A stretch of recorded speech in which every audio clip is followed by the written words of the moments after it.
저는 3년 전만 해도 러시아 시베리아의 어느 건설 현장에서 노예처럼 살고 있었습니다. 김정은사나 북한군 소속으로 외화벌이 현장에 파견된 저는 영하 40도를 오르내리는 혹한 속에서 하루 16시간씩 일했습니다. 그런데 2022년 제 인생에 종말의 그림자가 드리웠습니다. 러시아가 우크라이나를 침공한 겁니다. 그 소식을 들은 순간 저는 제 운명을 직감했습니다. 러시아어에 능통한 저는 김정은 정권이 파병할 1순위 대상이었습니다. 우크라이나 전선의 참호 속에서 총알바지가 되어 죽을 운명, 그것이 제 앞에 놓인 미래였습니다. 그날 밤 저는 캠프 막사 구석에 웅크리고 앉아 온몸을 떨었습니다. 탈북하지 않으면 전쟁터에서 죽는다. 탈북하다 잡히면 총살당한다. 두 가지 죽음 사이에서 저는 선택해야 했습니다. 심장이 터질 듯 뛰었고 손은 얼음장처럼 차가웠습니다. 그리고 저는 결심했습니다. 차라리 자유를 향해 달리다 죽겠다고. 수개월에 걸친 은밀한 준비 끝에 저는 모든 것을 버리고 캠프를 빠져나왔습니다. 잡히는 순간 총살당하는 가장 위험한 국경지대로 몸을 던졌습니다. 러시아와 북한 보안 조직의 눈을 피해 산과 들을 헤맸고 국경 검문소에서 신분이 발각될 뻔한 순간도 있었습니다. 단 한순간도 안심할 수 없었던 그 지옥 같은 시간들. 이 믿기 힘든 탈출기가 궁금하시다면 구독과 좋아요 버튼을 눌러주세요. 여러분의 관심이 아직도 그곳에 남아있는 동료들에게 작은 희망이 됩니다. 지금부터 그 전말을 들려드리겠습니다. 제가 어떻게 죽음의 땅을 벗어나 이곳까지 올 수 있었는지 그 모든 이야기를 말입니다. 제 이야기는 2015년 제가 20살이 되어 북한군에 입대하면서 시작됩니다. 당시 저는 평범한 청년이었습니다. 김일성, 김정일, 김정은 3대를 위해 목숨을 바치는 것이 당연하다고 믿었고 조국을 지키는 군인이 된다는 것에 자부심마저 느꼈습니다. 매일 아침 6시에 기상해서 김일성 초상화 앞에서 충성 맹세를 했고 저녁에는 생활총화 시간에 서로를 감시하고 비판했습니다. 군 복무 3년째 되던 해 부대에서 공문이 내려왔습니다. 러시아 건설 현장 파견 대상자 선발. 외화벌이 임무였습니다. 처음에는 영광이라고 생각했습니다. 해외에 나가는 것 자체가 특권이었으니까요. 선발 조건은 까다로웠습니다. 출신 성분이 깨끗해야 하고 사상이 투철해야 하며 가족 중에 문제가 있으면 안 됐습니다. 저는 그 모든 조건을 통과했습니다. 2018년 봄 저는 동료 36명과 함께 기차를 타고 북중 국경을 넘었습니다. 그리고 시베리아의 어느 건설 현장에 도착했습니다.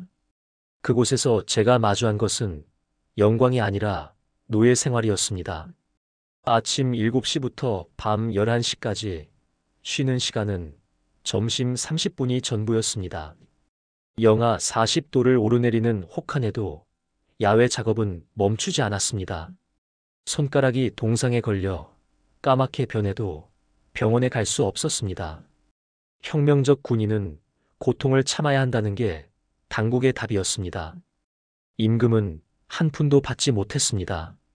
모든 돈은 북한 당국이 가져갔고 우리에게 돌아오는 건 하루 3끼 형편없는 식사뿐이었습니다. 아침은 옥수수죽, 점심은 감자 몇 개, 저녁은 배추 몇 장 들어간 국이 전부였습니다. 배는 항상 고팠고 몸은 점점 말라갔습니다. 감시는 철저했습니다. 캠프 안에는 보위부 요원들이 상주했고 우리끼리도 서로를 감시했습니다. 일주일에 2번씩 생활총화가 있었고 조금이라도 불평하는 기색을 보이면 즉시 보고됐습니다. 사상이 해이해졌다는 이유로 본국 송환되면 그 다음은 정치범 수용소행이었습니다. 모두가 그걸 알았기에 입을 다물고 견딜 수밖에 없었습니다. 당시 저는 체제를 의심하지 않았습니다. 이것이 조국을 위한 희생이라고, 외화벌이로 북한 경제에 이바지하는 영광스러운 임무라고 스스로를 세뇌했습니다. 하지만 가슴 한구석에는 작은 의문이 자라나고 있었습니다. 왜 우리만 이렇게 살아야 하는가? 운명을 바꾼 날은 2020년 가을, 어느 추운 저녁이었습니다. 현장 관리인이었던 러시아인 블라디미르가 제게 말을 걸어왔습니다. 그는 저를 불쌍히 여기는 눈빛으로 바라보곤 했습니다. 진수, 너희들은 왜 저렇게 살아야 하는 거냐고 몇 번이나 물었지만 저는 대답할 수 없었습니다. 대답하는 순간 보위부에 보고될 게 뻔했으니까요. 그날 밤 블라디미르는 제게 조그만 스마트폰 하나를 건넸습니다. 이걸로 진짜 세상을 봐라. 숨겨서 조심히 써라. 저는 손이 떨렸습니다.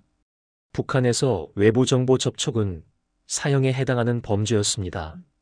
하지만 호기심이 두려움을 이겼습니다. 저는 그 폰을 속옷 안쪽 깊숙이 숨겼습니다. 그날 밤부터 저의 비밀스러운 여행이 시작됐습니다. 모두가 잠든 새벽 2시, 화장실 칸막이 뒤에 웅크리고 앉아 인터넷을 켰습니다. 심장이 터질 듯 뛰었고 조그만 소리에도 화들짝 놀랐습니다. 발각되면 끝이라는 걸 알았기 때문입니다. 처음 본 것은 유튜브였습니다. 한국 드라마, 한국 예능, 한국 뉴스가 쏟아져 나왔습니다. 충격이었습니다. 화면 속 한국 사람들은 웃고 있었습니다. 자유롭게 말하고 자유롭게 움직이고 풍족하게 먹고 있었습니다. 저는 북한에서 남조선 괴뢰들은 미제의 식민지 노예로 굶주리며 산다고 배웠습니다. 하지만 제 눈앞의 현실은 정반대였습니다. 검색을 계속했습니다. 북한 인권, 북한 실상을 쳤습니다. 나오는 영상마다 충격이었습니다. 북한 주민들의 굶주림, 공개 처형, 정치범 수용소, 탈북자들의 증언. 저는 제가 배운 모든 것이 거짓이었다는 걸 깨달았습니다. 손이 덜덜 떨렸고 식은땀이 흘렀습니다. 그때 처음으로 알았습니다. 제가 살던 북한이 거대한 감옥이라는 것을. 김씨 일가가 2,500만 명을 노예로 부리는 왕조 국가라는 것을. 저와 제 가족, 제 친구들 모두가 속아왔다는 것을. 분노가 치밀었습니다. 동시에 무서웠습니다. 이런 생각을 하는 것만으로도 반역이다. 잡히면 3대가 멸족당한다. 머릿속에서 두려움과 각성이 충돌했습니다. 밤마다 악몽을 꿨습니다. 보위 부원들이 저를 끌고 가는 꿈, 총살당하는 꿈. 하지만 되돌릴 수 없었습니다. 한 번 뜬 눈은 다시 감을 수 없었습니다. 저는 매일 밤 그 작은 화면을 통해 진짜 세상을 배웠습니다. 그리고 결심했습니다. 나는 이곳을 벗어나야 한다. 죽더라도 자유인으로 죽겠다. 그때부터 저는 더 이상 예전의 김진수가 아니었습니다. 겉으로는 충성스러운 군인인 척했지만 속으로는 탈출만을 꿈꾸는 배신자였습니다. 2022년 2월 24일, 그날을 저는 평생 잊지 못할 겁니다. 러시아가 우크라이나를 침공했습니다. 블라디미르가 긴급히 제게 알려줬습니다. 진수, 전쟁이 났다. 너희들 위험하다. 저는 그 말의 의미를 정확히 알았습니다. 그날 밤 캠프에 긴급 소집 명령이 떨어졌습니다. 보위부 책임자가 우리를 모아놓고 말했습니다. 동무들, 러시아 형제들이 나토 제국주의와 싸우고 있소. 우리 조국도 곧 형제 국가를 도울 것이오. 준비하시오. 그 순간 캠프 안은 죽음 같은 침묵에 빠졌습니다. 모두가 무슨 뜻인지 알았습니다. 파병. 우리를 전쟁터로 보내겠다는 뜻이었습니다. 저는 그날 밤 한숨도 차지 못했습니다. 러시아어에 능통한 저는 1순위 파견 대상이 분명했습니다.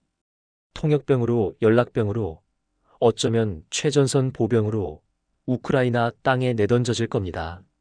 참호 속에서 포탄에 찢기거나 드론에 발각되어 죽거나 아니면 운 좋게 살아남아도 평생 전쟁 트라우마에 시달리겠죠. 아니, 살아남는다고 해도 북한으로 돌아가면 뭐가 기다리고 있습니까? 다시 배급도 없는 굶주림, 자유도 없는 감시, 인간 이하의 상. 저는 깨달았습니다. 지금 탈출하지 않으면 죽는다고. 전쟁터에서 죽거나 북한 체제 안에서 천천히 죽거나 둘 중 하나뿐이라고 결심했습니다. 탈출하겠다고. 죽을 각오로. 그날부터 저는 은밀하게 준비를 시작했습니다. 블라디미르에게 조심스럽게 물었습니다. 만약 내가 여기서 도망친다면 어디로 가야 합니까? 그는 한참을 망설이다 작은 메모지에 뭔가를 적어줬습니다. 한국 대사관 주소였습니다. 모스크바까지 가라. 거기 한국 대사관이 있다. 하지만 진수, 길이 너무 위험하다. 국경마다 검문소가 있고 북한 보위부가 널 찾을 거다. 저는 알고 있었습니다. 하지만 선택지가 없었습니다. 돈을 모았습니다. 러시아인 노동자들에게 몰래 심부름을 해주고 루블 지폐를 받았습니다. 현장에서 주운 고철을 팔아 조금씩 돈을 모았습니다. 석 달 동안 모은 돈이 2만 루블, 한국 돈으로 약 30만 원 정도였습니다. 턱없이 부족했지만 그게 전부였습니다. 지도를 연구했습니다. 블라디미르가 준 낡은 러시아 지도에 모스크바까지의 경로를 외웠습니다.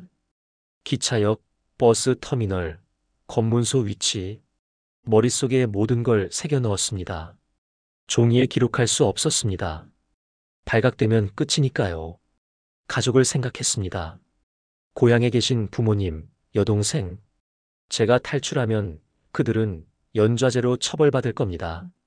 정치범 수용소로 끌려가거나 최소한 강제 이주당할 겁니다. 가슴이 찢어지는 것 같았습니다. 하지만 저는 알았습니다. 제가 여기서 죽으면 그들도 어차피 고통받는다는 것을. 차라리 제가 살아서 언젠가 그들을 구할 기회를 만드는 게 낫다고 스스로를 설득했습니다. 2022년 5월 12일 D-데이를 정했습니다. 그날은 현장 관리자들이 휴가를 가는 날이었고 보안이 가장 느슨해지는 시간이었습니다. 준비는 끝났습니다. 이제 남은 건 실행뿐이었습니다. 2022년 5월 12일 밤 11시 모든 것이 시작됐습니다. 캠프에 불이 하나씩 꺼지고 동료들의 코 고는 소리가 들렸습니다. 저는 침대에 누워 천장을 바라보며 심장 소리를 들었습니다. 쿵쾅쿵쾅. 귀가 먹먹할 정도로 심장이 뛰었습니다. 손은 얼음장처럼 차갑고 온몸에서 식은땀이 흘렀습니다. 자정이 되자 저는 조용히 일어났습니다. 옷 속에 숨겨둔 돈과 지도, 그리고 블라디미르가 준 스마트폰. 그게 제가 가진 전부였습니다. 가방도 없었습니다. 가방을 들면 의심받으니까요. 저는 화장실에 가는 척 복도로 나왔습니다. 캠프 뒷문은 자물쇠로 잠겨 있었지만 저는 이미 알고 있었습니다. 낡은 자물쇠는 쇠막대로 비틀면 열린다는 걸. 손이 떨렸습니다. 철컥? 자물쇠가 열리는 소리가 천둥 소리처럼 크게 들렸습니다. 뒤를 돌아봤습니다. 아무도 없었습니다. 문을 열고 밖으로 나갔습니다. 차가운 시베리아의 밤 공기가 얼굴을 때렸습니다. 영하 15도. 저는 어둠 속으로 뛰기 시작했습니다. 뒤돌아보지 않았습니다. 뒤돌아보면 다시 돌아가고 싶어질 것 같았습니다. 캠프에서 5km 떨어진 작은 기차역까지 달렸습니다. 폐가 터질 것 같았고 다리가 후들거렸습니다. 하지만 멈출 수 없었습니다. 새벽 5시 첫 기차를 타야 했습니다. 그 전에 캠프에서 제 실종이 발각되면 끝입니다. 기차역 대합실에 숨어서 기다렸습니다. 시계를 100번도 넘게 쳐다봤습니다. 시간이 너무 천천히 갔습니다. 매 순간이 지옥이었습니다. 지금쯤 발각됐을까? 보위부가 출동했을까? 기차역을 포위했을까? 온갖 생각이 머릿속을 휘저었습니다. 새벽 5시 기차가 들어왔습니다. 저는 제일 먼저 올라탔습니다. 모스크바행 기차. 3일이 걸리는 긴 여정이었습니다. 좌석에 앉자마자 심장이 터질 것 같았습니다. 이대로 출발해라. 제발 출발해라. 속으로 수천 번 외쳤습니다. 기차가 움직이기 시작했습니다. 덜컹덜컹. 바퀴가 구르는 소리가 천국의 음악처럼 들렸습니다. 하지만 안심할 수 없었습니다. 기차 안에도 위험은 있었습니다. 승무원 검표, 경찰 단속, 혹시 모를 보위부 요원. 첫째 날, 저는 화장실에 숨어 지냈습니다. 사람들 눈에 띄는 게 두려웠습니다. 동양인 얼굴이 눈에 띄면 의심받을 수 있었습니다. 배는 고팠지만 먹을 수 없었습니다. 돈을 아껴야 했고 무엇보다 사람들과 접촉하는 게 무서웠습니다. 둘째 날 밤 기차가 어느 작은 역에 멈췄습니다. 갑자기 경찰들이 기차에 올라타기 시작했습니다. 제복을 입은 경찰들이 객차를 돌아다니며 신분증을 검사했습니다. 제 심장이 멎는 줄 알았습니다. 저는 화장실로 뛰어들어가 문을 잠갔습니다. 밖에서 발소리가 들렸습니다. 문 열어라. 러시아어로 소리쳤습니다. 저는 배를 움켜쥐고 아픈 척 신음소리를 냈습니다. 아, 아파요. 화장실. 경찰이 문을 두드렸습니다. 한 번, 두 번, 세 번. 제 인생이 그 순간에 달려 있었습니다. 빨리 나와. 경찰이 소리쳤습니다. 바로 그때 옆 객차에서 큰 소리가 들렸습니다. 누군가 술 취해 난동을 부리고 있었습니다. 경찰들이 그쪽으로 우르르 몰려갔습니다. 저는 화장실에서 나와 제 좌석으로 돌아가 창밖을 바라보며 아무렇지 않은 척했습니다.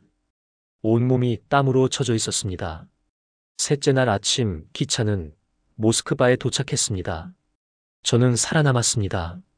하지만 진짜 시험은 이제부터였습니다. 모스크바에 도착한 순간 저는 자유를 얻었다고 생각했습니다. 하지만 그건 착각이었습니다. 역 밖으로 나오자 눈앞에 펼쳐진 건 거대한 도시였습니다. 수백만 명이 오가는 모스크바. 저는 그 인파 속에서 완전히 길을 잃은 이방인이었습니다. 블라디미르가 써준 주소를 꺼내봤습니다. 주한국대사관, 플루타르코바, 거리 34. 하지만 어디로 가야 할지 전혀 몰랐습니다. 역 근처 벤치에 앉아 스마트폰을 꺼냈습니다. 배터리가 15%밖에 남지 않았습니다. 손이 떨렸습니다. 지도 앱을 켰습니다. 대사관까지 지하철로 4정거장 걸어서 2시간이었습니다. 하지만 문제가 있었습니다.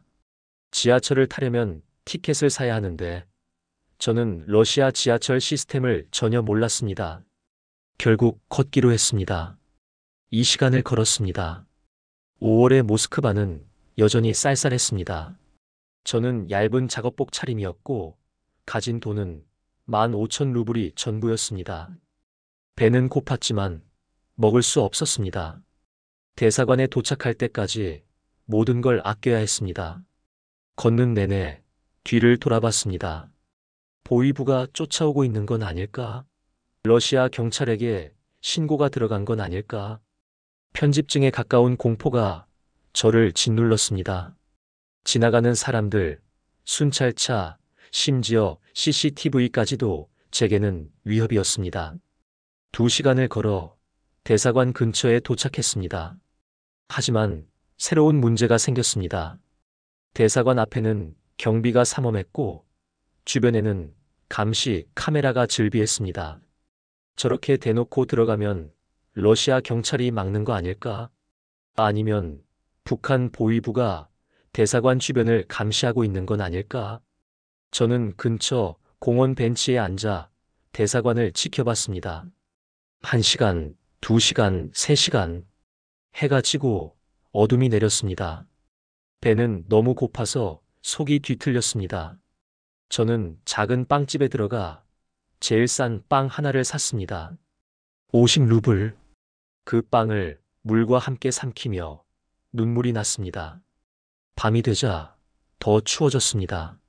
저는 공원 벤치에서 떨며 밤을 보냈습니다. 잠을 잘 수 없었습니다. 노숙자들이 다가와 뭐라고 물었지만 저는 고개를 숙이고 외면했습니다.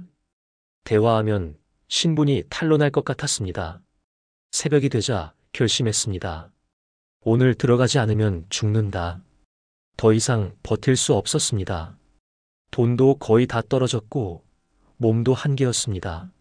아침 9시 대사관 문이 열렸습니다. 저는 심호흡을 하고 걸어갔습니다. 경비원이 러시아어로 뭐라고 물었습니다. 저는 떨리는 목소리로 한국어로 말했습니다.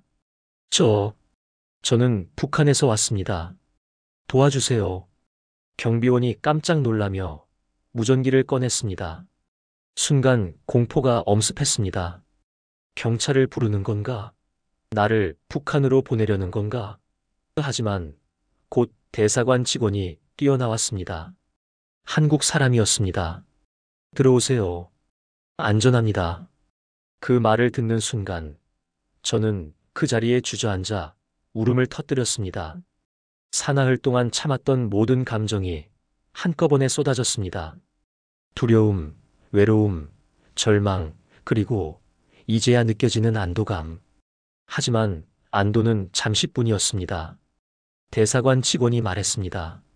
한국으로 가려면 절차가 필요합니다. 최소 2~3달은 걸릴 겁니다. 그동안 여기서 보호받을 수 있지만 완전히 안전한 건 아닙니다. 러시아 당국이나 북한 측에서 압박할 수도 있습니다. 자유는 아직 멀었습니다. 저는 대사관이라는 작은 섬에 고립된 채 다시 기다림의 시간을 시작해야 했습니다. 대사관은 안전했지만 감옥처럼 느껴졌습니다.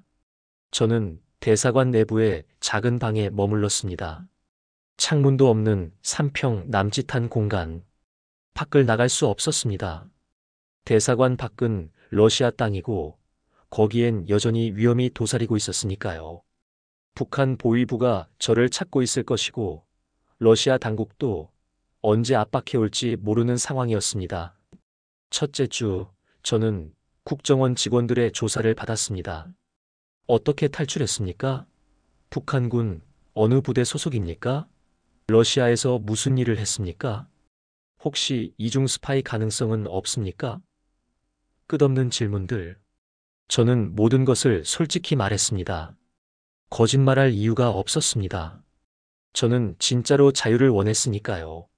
조사는 일주일 내내 계속됐습니다. 하루 6시간씩 같은 질문을 반복하고 또 반복했습니다.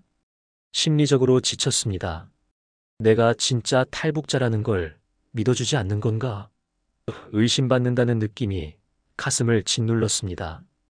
둘째 주가 되자 외부와의 연락이 완전히 끊겼습니다. 스마트폰도 압수당했습니다. 블라디미르에게 감사 인사도 못 전했습니다.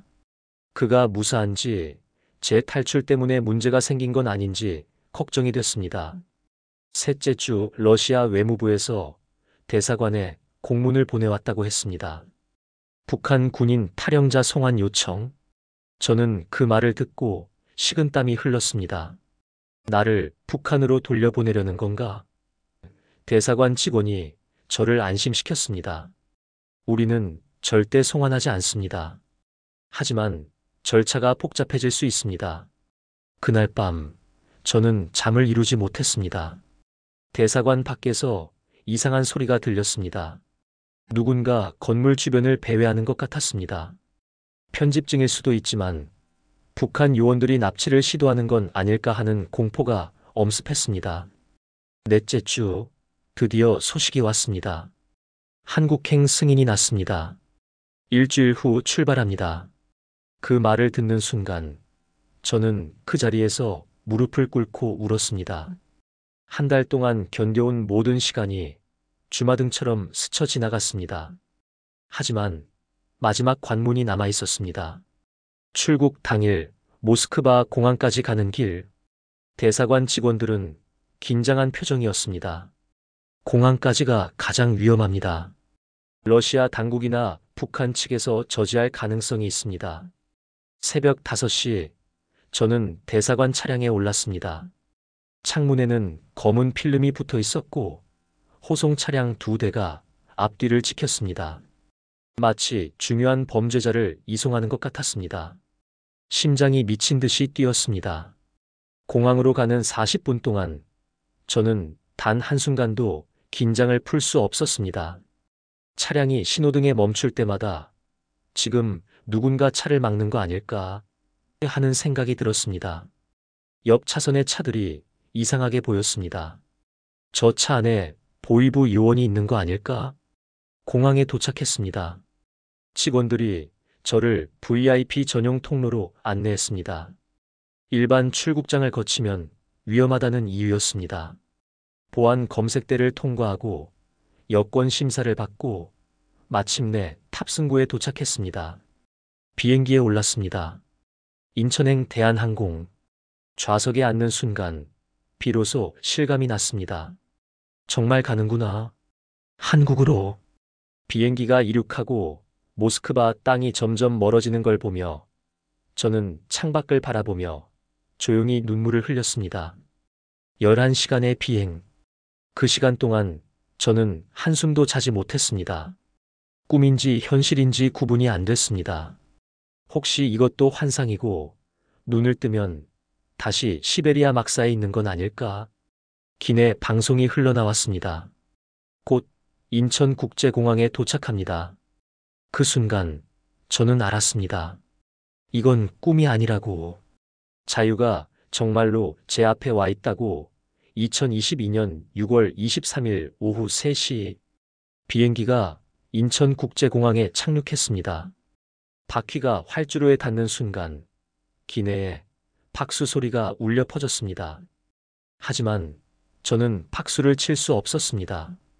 두 손으로 얼굴을 감싸고 흐느껴 울었습니다. 옆 좌석 승객이 놀라서 저를 쳐다봤지만 저는 멈출 수 없었습니다. 28년 인생에서 처음으로 느끼는 감정이었습니다. 자유? 진짜 자유. 비행기에서 내려 입국장으로 걸어가는 그 짧은 시간 동안 모든 게 꿈 같았습니다. 한글로 쓰인 안내판, 한국어로 말하는 사람들, 깨끗한 공항 시설, 북한에서 배운 미제의 식민지 남조선이 아니라 제가 인터넷으로 봤던 그 자유롭고 풍요로운 한국이 눈앞에 있었습니다. 국정원 직원들이 저를 맞이했습니다. 수고하셨습니다. 이제 안전합니다.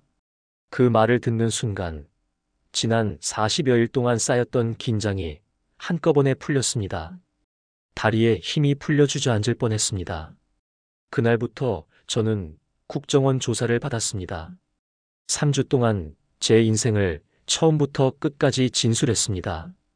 북한에서의 생활, 러시아 파견, 인터넷 접속, 탈출 과정, 모든 것을 빠짐없이 말했습니다. 힘든 과정이었지만 이해했습니다. 대한민국을 지키기 위해 필요한 절차라는 것을. 조사가 끝나고 저는 하나원에 입소했습니다. 탈북자 정착교육시설. 그곳에서 석 달을 보내며 한국 사회를 배웠습니다. 민주주의, 시장경제, 법치주의, 인권. 북한에서는 한 번도 배운 적 없는 개념들이었습니다.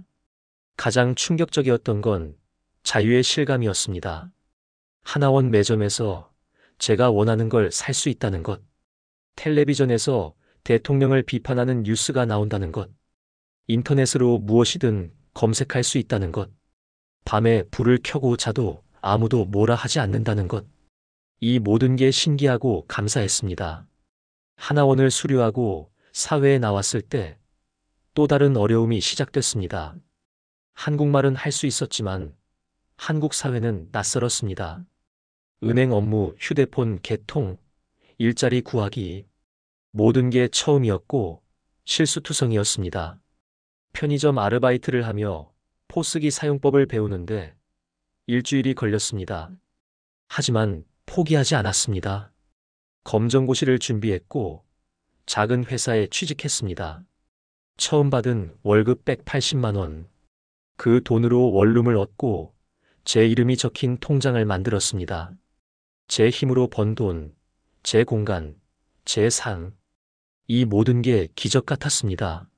지금 저는 물류회사에서 일하고 있습니다. 러시아어를 할 수 있다는 게 큰 장점이 됐습니다. 월급도 300만 원으로 올랐고 작은 꿈을 하나씩 이뤄가고 있습니다. 언젠가는 대학에도 가고 싶습니다. 하지만 마음 한편은 여전히 무겁습니다. 제가 탈출한 후 동료들이 어떻게 됐는지 모릅니다. 우크라이나 전선에 파병됐을까요? 살아있을까요? 고향에 계신 부모님과 여동생은 어떤 처벌을 받았을까요? 그 죄책감은 평생 제 가슴에 남을 겁니다. 그래도 저는 살아남았고 자유를 얻었습니다. 이 자유가 얼마나 소중한 건지 한국에서 태어난 분들은 모를 겁니다. 아침에 눈을 떴을 때 감시당하지 않는다는 것, 제가 하고 싶은 말을 할 수 있다는 것, 제가 원하는 미래를 꿈꿀 수 있다는 것, 이 모든 게 기적입니다. 북한에는 아직도 2,500만 명이 감옥 같은 삶을 살고 있습니다. 그들도 저처럼 자유를 꿈꿀 권리가 있습니다. 언젠가 통일이 되어 모든 북한 주민들이 이 자유를 누릴 수 있기를 간절히 바랍니다. 저는 오늘도 감사하며 살아갑니다. 숨 쉴 수 있는 이 순간, 자유로운 이 땅에 서 있다는 것만으로도 충분히 행복합니다. 제 이야기가 여러분께 자유의 소중함을 일깨워드렸기를 바랍니다. 감사합니다.